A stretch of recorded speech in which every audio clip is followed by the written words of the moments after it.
بسم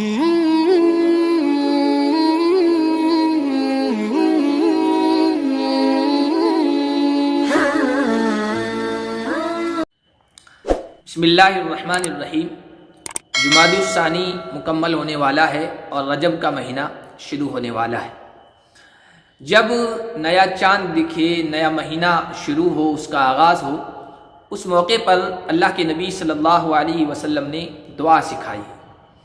اس دعا کی بڑی برکت ہے، اس کی بڑی تاثیر ہے مصیبتوں، پریشانیوں اور آفتوں اور بلاؤں کو دور کرنے میں اور خیر و برکت کے نزول میں۔ ایسے جب زمانہ نئی کروٹ لے، زمانے میں نئی تبدیلی آئے، چاہے مہینے کی تبدیلی کی شکل میں، چاہے سال کی تبدیلی کی شکل میں، اس موقع پر کی جانے والی دعاؤں کی قبولیت کے امکانات بڑے ہوئے ہوتے ہیں۔ اس کی تشریح اور اس کی وضاحت چاند دیکھنے کی دعا کی شرح میں اور اس کے ذیل میں محدثین کرام نے کی ہے۔ چاند دیکھنے کے موقع پر اللہ کے نبی صلی اللہ علیہ وسلم نے کون سی دعا پڑھنے کو کہا ہے؟ ترمذی کتاب الدعوات میں باب ما یقول عند رؤیت الہلال میں دعا اس طرح منقول ہے: اللہم احلہ علینا بالامن والایمان والسلامۃ والاسلام ربی وربک اللہ۔ سنن ابو داؤد کتاب الادب باب ما یقول الرجل اذا رأى الہلال میں دعا اس طرح منقول ہے: ہلال خیر ورشد، ہلال خیر ورشد، ہلال خیر ورشد، آمنت بالذی خلقک، الحمدللہ الذی ذہب بالشہر کذا وجاء بالشہر کذا۔ اس کے علاوہ کچھ الفاظ کی تبدیلی کے ساتھ دعا اور طرح سے بھی منقول ہے۔ میں ان دعاؤں کو ڈسکرپشن میں لکھ دوں گا، آپ وہ وہاں دیکھ سکتے ہیں۔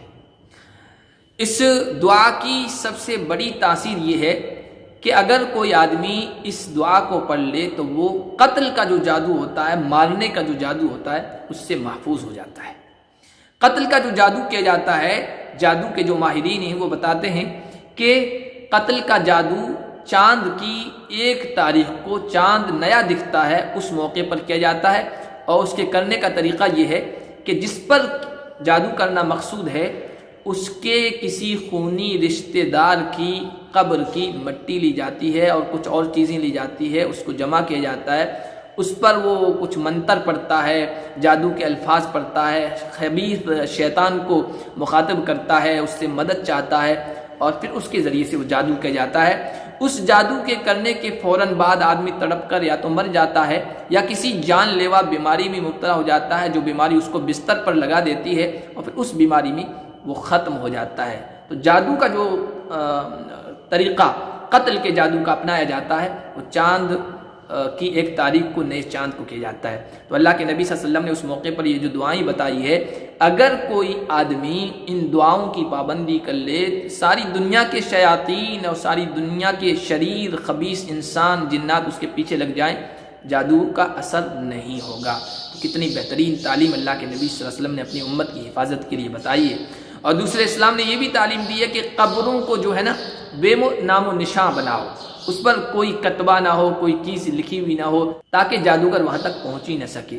تو جب نیا چاند دکھے آپ دعا پڑھ لیجئے، انشاءاللہ آپ کی بھی حفاظت ہوگی، جو بھی پڑھے گا اس کی حفاظت ہوگی، دوسروں کے نفع کے لیے، دوسروں کے فائدے کے لیے آپ اس کو آگے بھی بڑھائیں تاکہ بے شمار لوگوں کو اس سے فائدہ ہو اور آپ کے لیے صدقہ جاریہ ہو۔